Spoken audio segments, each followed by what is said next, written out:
всего тех героев, чьи неизвестные имена навеки их взяла с собой в свой край неведомый война. Они сражались беззаветно, патрон последний берегли.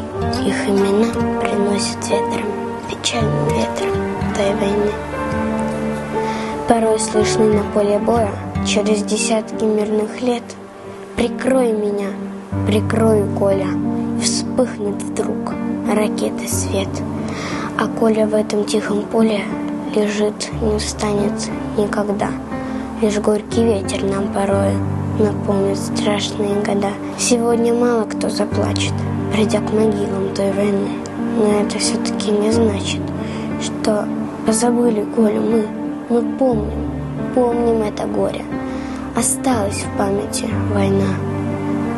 И русское родное поле приносит ветром имена.